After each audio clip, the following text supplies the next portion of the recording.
Hello and welcome on into another episode of the Whiskey Crusaders. I'm Will. I'm Matt. Today we are minus Sarah, but we are trucking along. We have today in front of us the WhistlePig and the newest edition of their boss hog. This is the kanji. Which is 6 in Japanese. Don't forget to hit that like and subscribe button.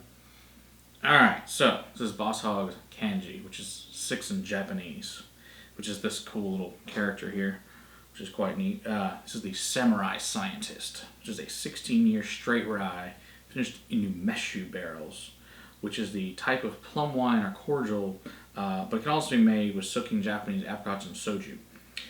This happens to be barrel 91. It's a single barrel. All of them are. This happens to be a proof 122. It's the first American whiskey finished in a Japanese Umeshu barrel from the Katana Brewery in Kyushu, Japan.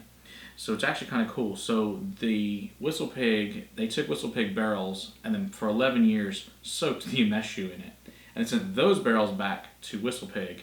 WhistlePig then stuck the 16-year into the Umeshu barrels and then dumped it within I think they said about a month, because the Umeshu is so powerful it'll overpower the rye, which is insane because it's a 16-year rye. Yeah. But that's pretty wild stuff. But yeah, so the whiskey itself is actually from Canada, so all up in Alberta, which they usually do. It is done in the koji fermentation style, which is a Japanese fungus, which is named for the legendary samurai scientist and his family's history, Jokichi Takamine. I have no clue if that's right. I'm sorry, I don't speak Japanese. I'm going with close enough. So, like I said, he was a legendary chemist who came over to the United States and taught United States whiskey makers how to use the koji fermentation method to make whiskey. So he's very important as one of the leading scientists at the time, Dave. And so, like I said, this is Dave Pickrell's baby. Unfortunately, he passed away last year, and so that's why they wanted to pick someone that was just as ingenious in the whiskey industry as him. So that's why they picked him. And that's why he's the Japanese samurai scientist here, just up here in the pig. So anyway, so this particular one is an Umeshu, which is soku, which is a unique, traditionally made Umeshu made by Katana. It was in a barrel for 11 years, and which I said previously it held the WhistlePig rye. They were dumped, seasoned, put the WhistlePig in, and like I said, about a month later they dumped it out. There's only 90 barrels of this made at all. So, and all of them are cast strength, all are single barrels, all between 120 and 122. So this is a very unique and interesting thing that, like I said, it's the first one to use Japanese Umeshu ever. Yeah. So it's a really awesome bottle. I mean, this topper, good lord. I love these toppers. Like this, okay, so this is made by the Danforth Pewter company. I mean, this thing is like crazy intricate details. I mean, it's beautiful. Yeah. As Rex would say, you can definitely kill a dog with this thing. I mean, this thing weighs about like a pound. It's quite cool. Yeah. All right, so let's go into this wild thing. It's a wild beast. Whoa.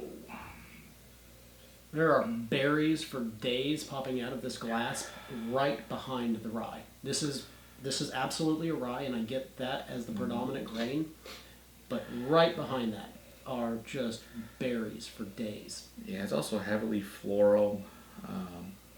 It's a very heavy rye with this anise and cinnamon, lots of black pepper, plus a plum, old wood, but you also get some smoke, some damp earth. I'm getting a lot of really, really high-pitched notes, things that hit the very, very top of my nasal cavity. I'm going to attribute some of that to the high proof, but I'm also going to attribute some of that to that dill and that mint. But yeah, it's also got like that maple candy. It's got this winter. It's also got this weird, like a fresh diaper, like not a used diaper, like when you open it up out of the plastic. It's got that weird. Yeah, it's a weird note. But as a parent, changed bazillion freaking diapers in my life. Yeah, I mean, a little nutmeg. It's also got like an old lady perfume to it. Yeah, I'm smelling almost like a powder. Yeah, powder. Like just baby powder. Yeah, absolutely. Some like melted marshmallow, rose petals. Yeah, it's very, very floral. Yeah, a potpourri. Also got like those licorice sticks and the cinnamon sticks within the potpourri. It's also got like a salt note and some oregano. This is a wild nose. It really is. I think you could sit around this for like an hour and probably pick out new things. Mm-hmm. This has only been sitting out for us for about 5-10 minutes, and it's changed in that amount of time. So. Wow. It's definitely one of the most unique noses I've smelled, and definitely it's extremely complex. Mm-hmm. I This will go in.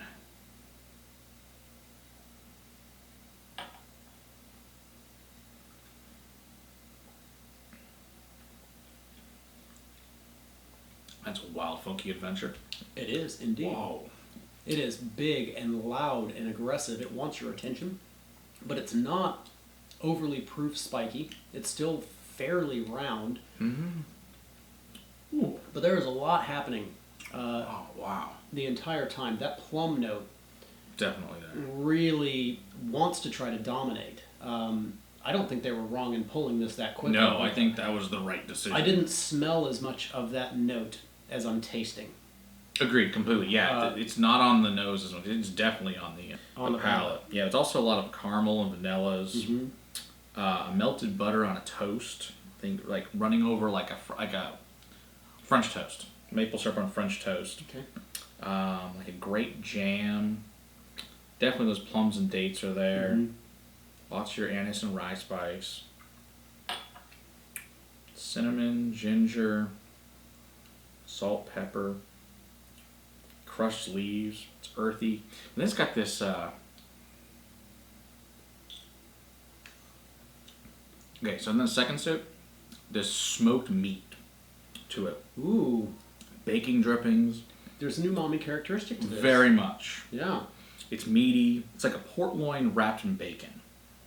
With salt and peppercorn, on top of it. It's very savory. Yeah, I got that on the second sip as well. That's quite interesting. That finish just goes on and on. It's with like dried fruits. It is drying to the palate, yeah. though. I would not call this as sweet beverage. No. This is definitely a drying... It has that drying sensation on your palate, almost like it's very wood tannic. Yeah, it's like licking the charcoal briquette, which you sometimes find in like a scotch, but it is very much very dry, very smoky and charcoal, with the dates and the raisins and things like that. They've all been dried out, like a cigar wrapper, like dry oak you just put out like a campfire. It's been out for a while. Yeah. It's very dry, but it's very nice.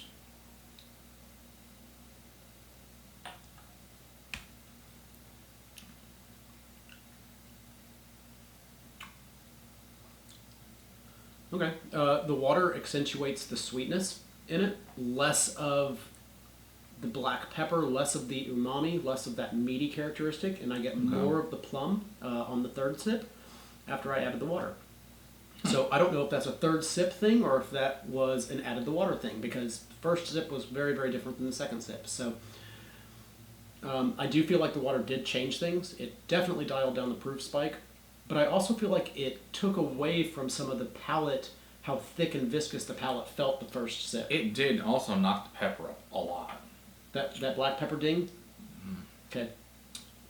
Yeah. I think I prefer it without the water. I think I prefer this without the water as well. Yeah. But the only other whiskey we could think of to compare this to was Ballers from St. George Distillery. Because this is also finished in a plum wine, Umeshu. And this one is, of course, a United States one out of California. It comes in at 47%. Well, this smells very different. So we think it's going to be obviously because it's a single malt, but we wanted to compare the Umeshu note and see what we thought as far as how that would taste. Whoa, okay, so the nose is obviously totally different, but... That plum note, though, is still there. Yeah. Interesting. Totally different because it's being a single malt. Yeah. But that the Umeshu itself does definitely show up in both, yep. Which is very interesting. So I guess the thing is now we need to find some Umeshu. Right. And that'll be good. I assume you can find it in the States and see why not. Check it out. Yeah.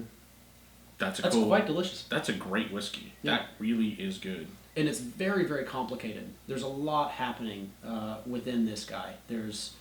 It's an ever-changing pour. 3 sips for 3 completely different flavors, three completely different flavor journeys across the palate. Totally different. I can imagine that sitting out for 30 minutes, this thing would change drastically in the glass. I can also assume that as this thing gets down, the flavors are going to change quite a bit in there as well. So I imagine. I really enjoy the complexity of this. I feel like they hit the head on the nail on that one. Yeah, it's definitely unique, different, which is their whole goal at WhistlePig is to do unique, weird, different things, and typically with rye. They're really good at it. Yeah. And I would say this is I I think this is very unique, and if you can find one, I definitely pick it up. I think it's delicious and very unique and different and really cool. We didn't talk price point on Boss Hog. It's $500. That's all you need to know. Boss Hog is their top of the line offering. It is not for the entry level collector for sure. No. And honestly, I wouldn't want to be given this as an entry level drinker either. This is like a way advanced. I wouldn't pick up the notes. I wouldn't find anything that I was looking for in something that is as I would suggest as this is probably one of the most advanced whiskeys. I mean, this thing is just, like I said, the finish goes on for like 5 minutes. It's still tasting this thing. Yeah. I mean, it's overpowered this thing. Right. It's still going on. This is a wild journey. I mean, I think, so if you can try this, find it somewhere. A friend has one. Great. Let you try it. This is delicious, great whiskey. It is. So I think this is a good honor to Dave Pickerel for sure, since it's the first time the Boss Hogs are made without him. This is really, really good stuff. So, to me, like I said, if you can find one, you can afford it. Yeah. Pick it up. So I like this one as much as 5. Yeah. Definitely more than 4. So you like this better than the Black Prince? Oh, okay. I had those flipped. Okay. I like this as much as 4. I liked this way better than 5. I totally agree. Completely agree with Spirit you. of Mob was not my jam. Black Prince was epic. Yes. And this is back up there in that same category. I would say that this has the complexity of Black Prince. Yeah. And we'll get you guys a review on both those as well, just not today. So yeah. But as for today, go ahead and hit that like and subscribe button if you don't mind. And until next time, keep on crusading, spread whiskey in your glass. Cheers.